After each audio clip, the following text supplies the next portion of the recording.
Hali ya sintofahamu imezuka nchini Marekani baada ya ripoti kufichua kwamba mwandishi wa habari wa Marekani Jeffrey Goldberg aliongezwa kimakosa kwenye mazungumzo ya siri ya maafisa wa usalama wa taifa wa Rais Donald Trump.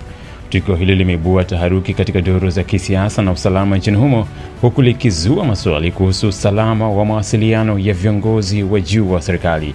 Kulingana na Goldberg, mhariri mkuu wa jarida la The Atlantic mnamo Machi 11 mwaka huu alipokea mwaliko wa kujiunga na programu ya kutuma ujumbe wa siri kutoka kwa akaunti iliyodaiwa kuwa ya mshauri wa usalama wa kimataifa wa ikulu ya White House Michael Waltz. Programu hiyo inatumiwa na waandishi wa habari na maafisa wa Washington kwa sababu ya kiwango chake cha juu cha usalama wa mawasiliano, ikiruhusu kutuma ujumbe unaotoweka baada ya muda fulani.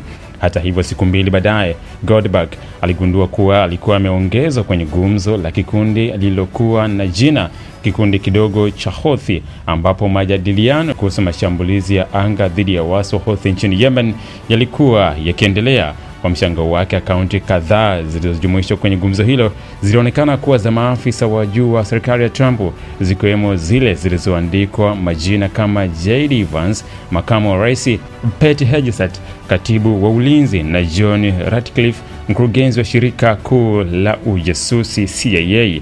Baada ya ripoti hii kusambaa, ikulu ya White House ilithibitisha kuwa Goldberg aliongezwa kimakosa kwenye mazungumzo hayo ya siri. Kwa wakati huu, msururu wa jumbe ambazo zimeripotiwa unaonekana kuwa wa kweli, alisema msemaji wa Baraza la Usalama la Kitaifa Brian Hayes katika taarifa yake kwa BBC. Hayes aliongeza kwa mazungumzo hayo yalikuwa sehemu ya uratibu wa sera katika maafisa waandamizi wa serikali, akisisitiza kuwa kulikuwa na umuhimu wa kiusalama na kitaifa.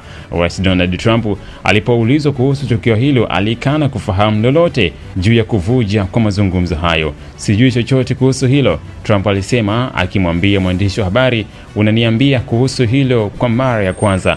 Kauli ya Trump imezua hisia mseto, huku wachambuzi wa kisiasa wakitilia shaka iwapo alijua kuhusu uvujaji huo lakini aliamua kujitenga, au kweli alikuwa hajafahamishwa rasmi. Viongozi wa juu wa usalama wameonyesha kutoridhishwa na tukio hilo, wakihofia kuwa huenda mfumo wa mawasiliano ya siri wa serikali umekuwa na mianya inayoweza kuhatarisha usalama wa taifa.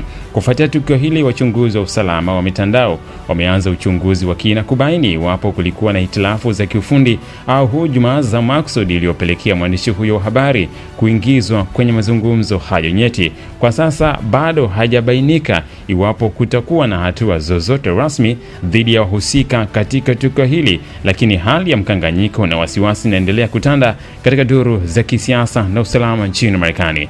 Naitwa Onesmo Sangalali na hii ni Global TV. Dataflow inakuletea uhuru wa kukamilisha chochote na internet ya uhakika. Kuwa hewani muda wote, popote ulipo, utakuwa na internet ya uhakika. Ni salama na huunganisha kwa haraka. Ina nguvu hata sehemu zenye msongamano. Pata data mtelezo yenye kasi kwa gharama nafuu. Wasiliana nasi. Tembelea tovuti yetu www.dataflow.co.tz.